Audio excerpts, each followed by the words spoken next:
And once again, good morning, church. We are continuing with our series on the stewardship of our life together, look at our church and its ministries and opportunities and where we are right now as a church family. Let me emphasize again this crucial point, that church is not a place we visit now and then. It's not a meeting that we attend. The church is the people of God, indwelt by His Spirit, both individually and corporately, to proclaim God's truth and share God's love and display God's ways in this world. And together, we have a stewardship from God, a responsibility to manage the gifts He has entrusted to us, resources and facilities, opportunities and people. The last 2 weeks, we've looked at the importance of our children's ministry, and in particular this past week, I emphasized the need we have to protect our children. And that's why we're reviewing and evaluating our policies and our procedures, updating and revising them where that's needed to ensure that we're doing all that we can for the safety of our children. By following the best practices recommended by groups such as the Evangelical Council for Abuse Prevention, we can reduce the risk of children being harmed, protect our volunteers against false accusations, and let those who visit us know that their children are not only welcome here, but they'll be well cared for in a healthy and safe environment. Children, of course, are not the only ones who need to be protected from harm. In recent years, we've seen a significant increase in the number of attacks on church congregations. Now, those attacks are still a very, very tiny percentage compared to all of the church services in America that take place every week.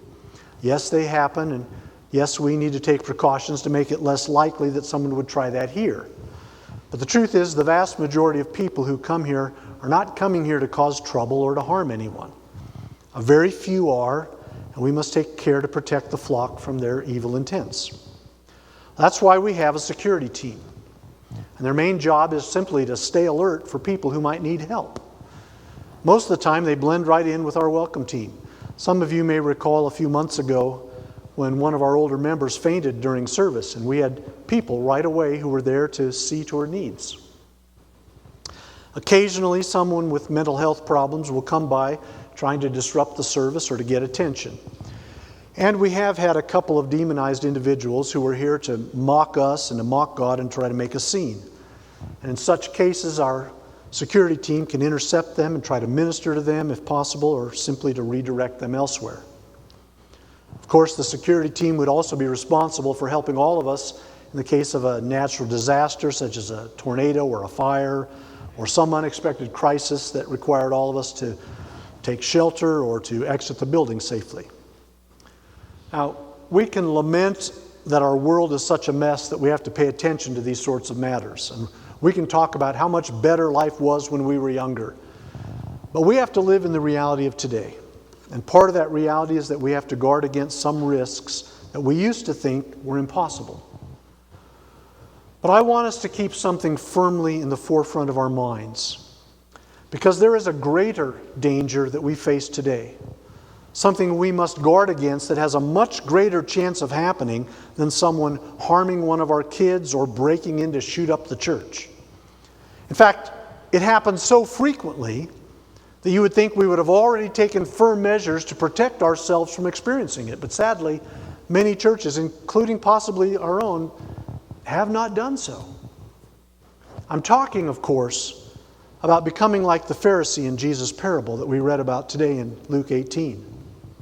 And the history of the church over 2 millennia gives us plenty of evidence that this is a far greater threat to us than some act of violence in our midst. The Pharisee saw himself as righteous because he didn't commit certain sins. He mentions extortion, adultery, perverting justice, all of them things that he could see around him in his society.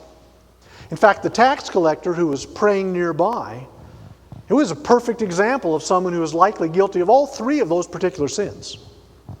And the Pharisee saw himself as righteous also because he followed the religious rules that his particular sect regarded as important: fasting regularly, tithing scrupulously. And now, of course, here he was praying in the temple in order to demonstrate his faithfulness to God and his piety.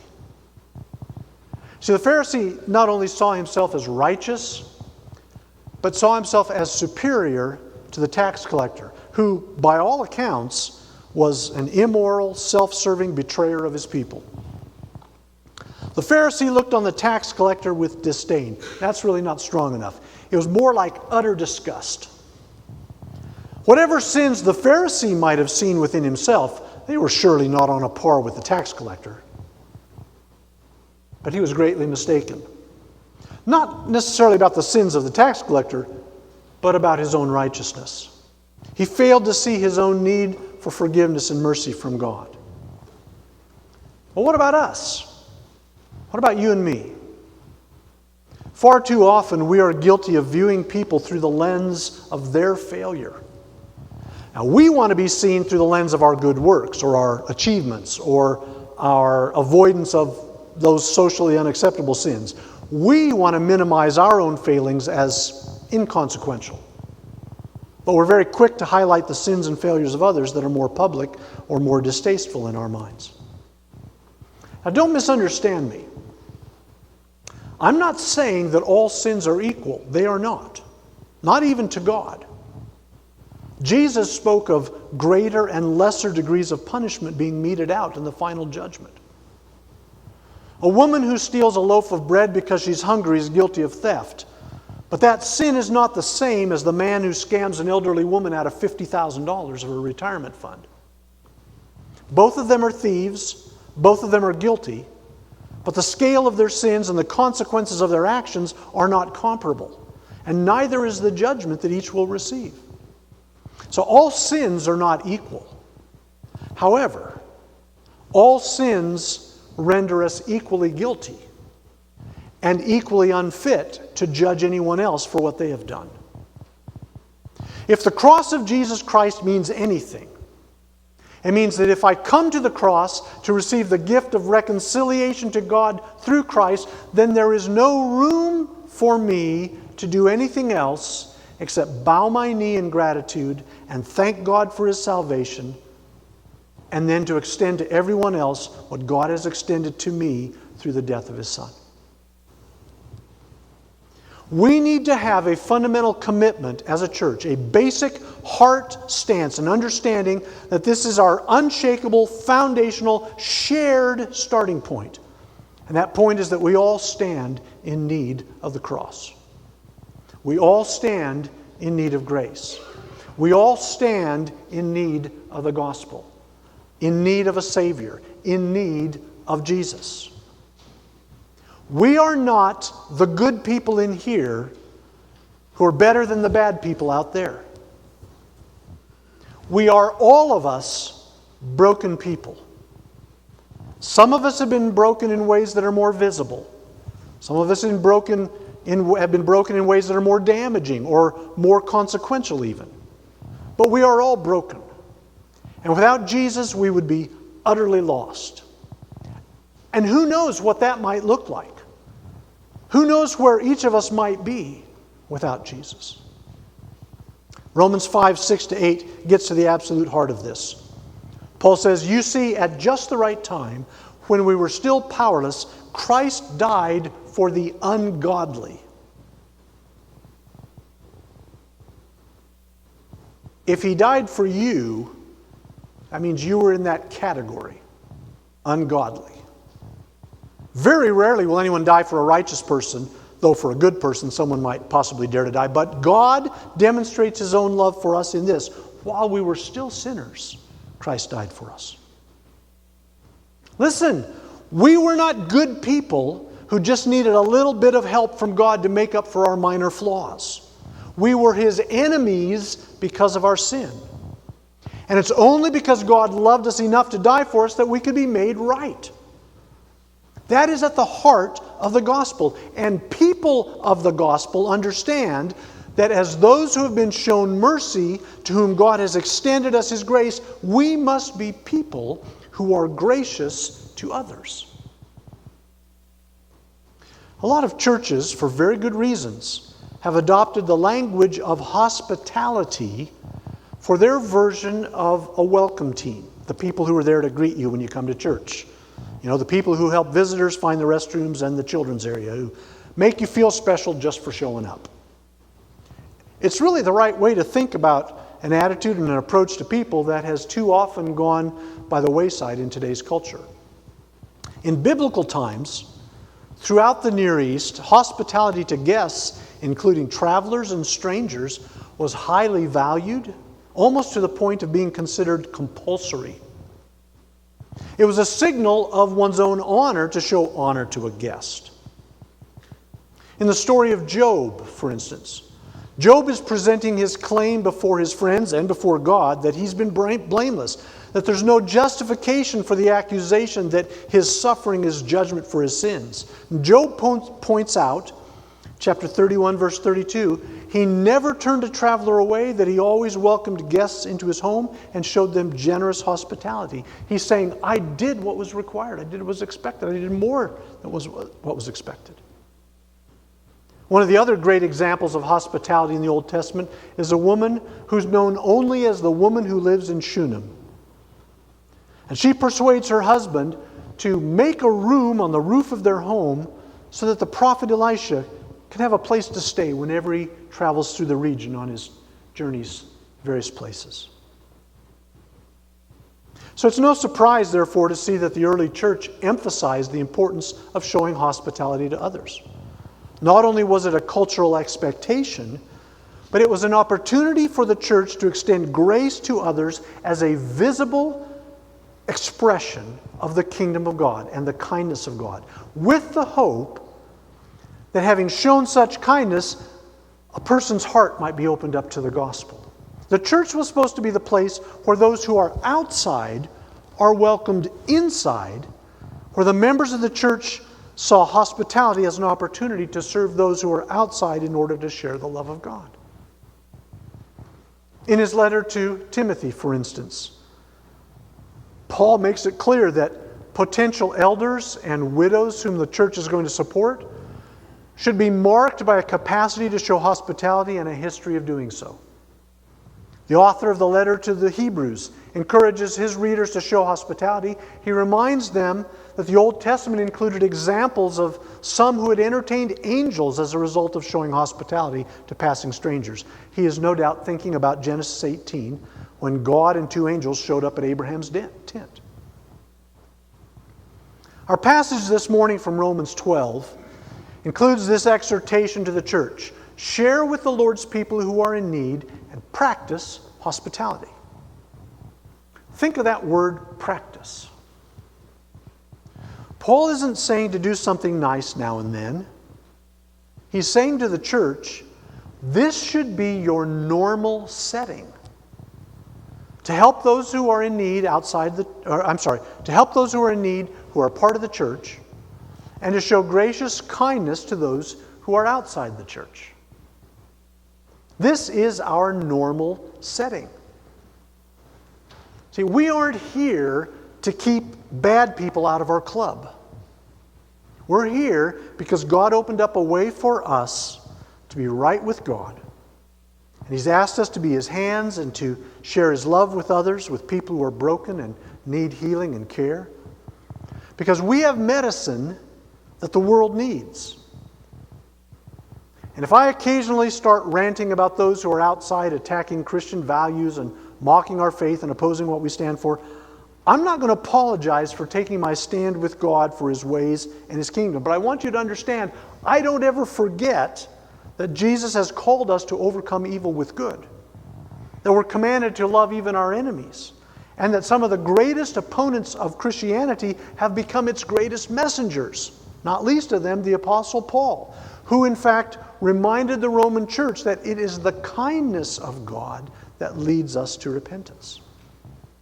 Romans 2:4. Something that he had experienced when he was an outsider who opposed the church's faith. God showed him kindness. Now, when we think of hospitality in our day, we often think of the hospitality industry, and particularly luxury hotels. I don't think that we need to try to match the experience of staying at a 5-star hotel when we come to church. Okay? But there's certainly some things that we can learn from those whose business is to make people comfortable so that they want to come back again. And I think one of the most important principles we can take from the hospitality industry is this, and I know it's a cliche, it's still great to remember. That's this: you never get a second chance to make a first impression. Right? Now, that doesn't mean if you don't impress the socks off someone the first time you meet that you're never going to win their trust or you never get another chance. But it does mean that how we come across to people when we first get the chance can make a huge impact on someone who is looking for somewhere to belong. And that's why our welcome team is so important. When someone from our welcome team greets you on Sunday morning, whether you are here for the very first time or you've been coming here since the Eisenhower administration, he or she has the opportunity to make you feel loved and welcomed and wanted. I know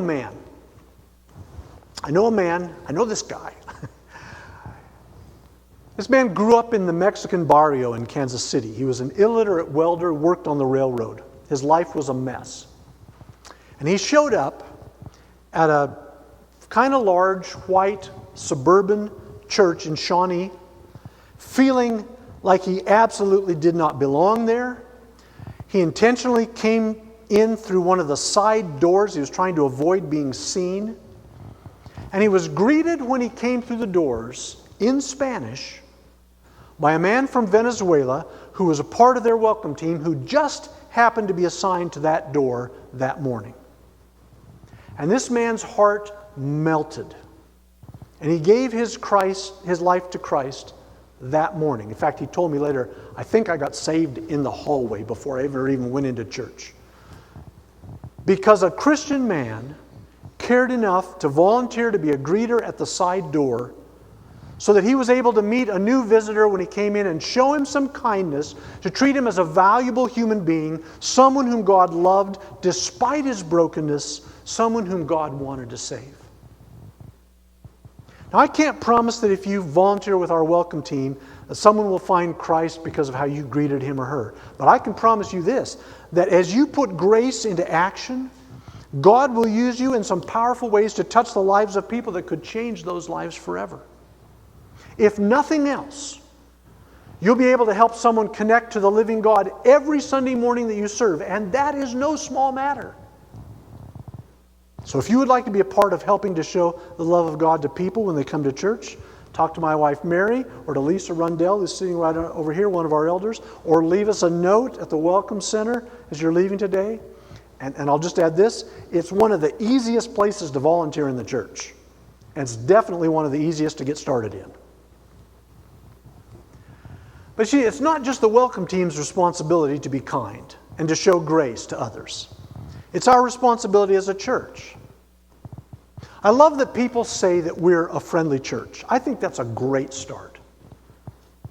But I also know that it's easy to smile at some people and ignore others. I know that it's easy to speak to your friends during fellowship time and never bother to say a word to new folks. And I know that it's easy to fall into that Pharisaic attitude when someone comes in who looks like trouble or who's offended you in some way or who's clearly in need of some sanctification.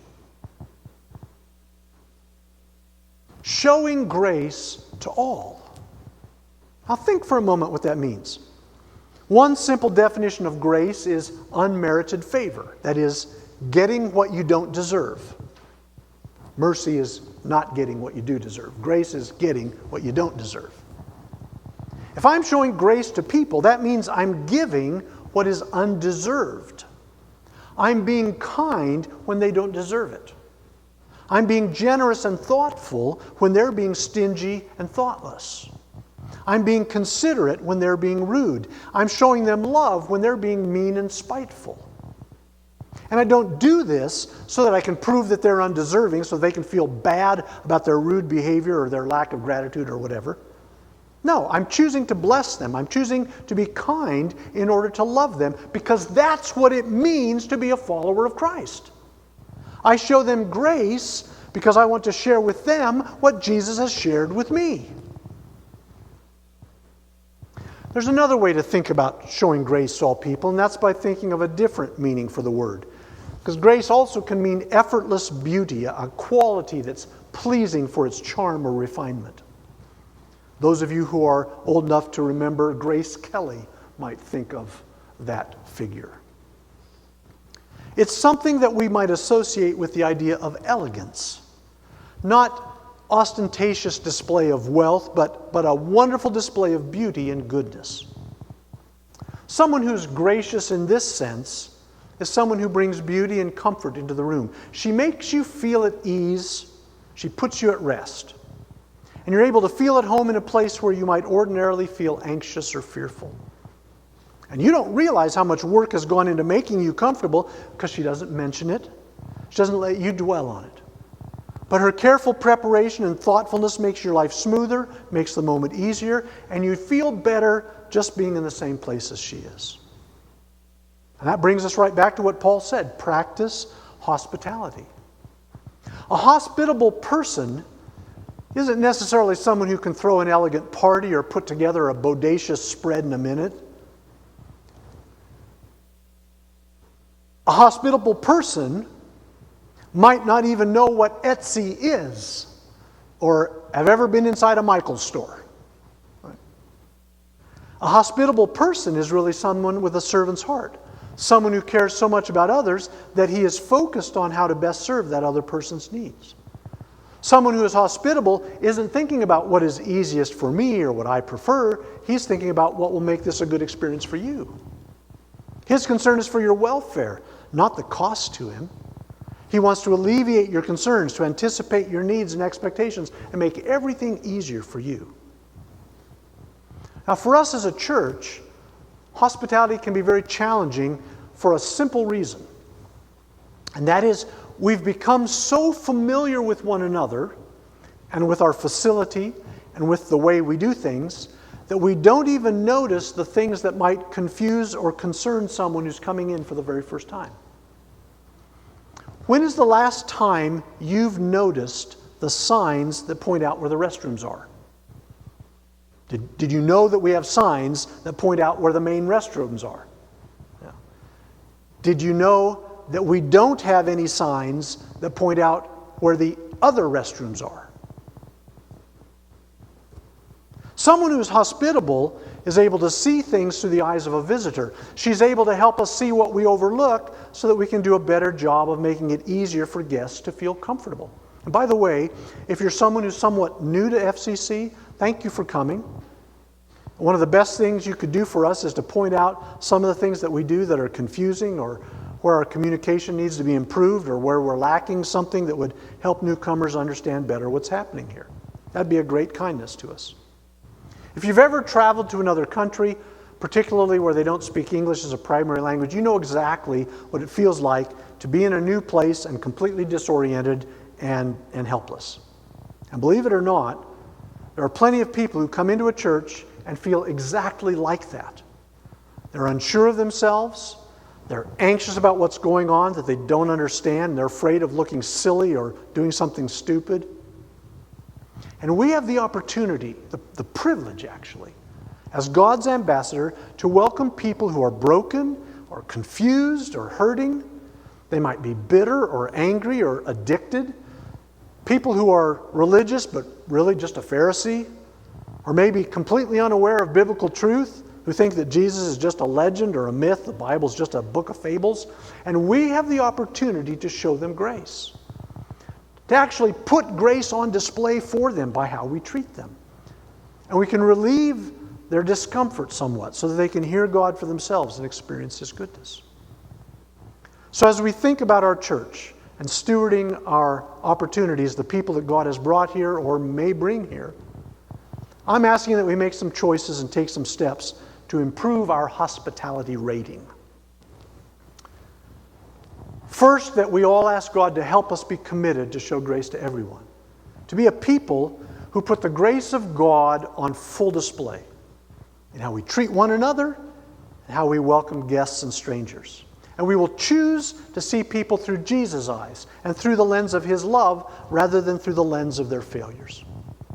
We will seek not to be loved but to love, not to be served but to serve.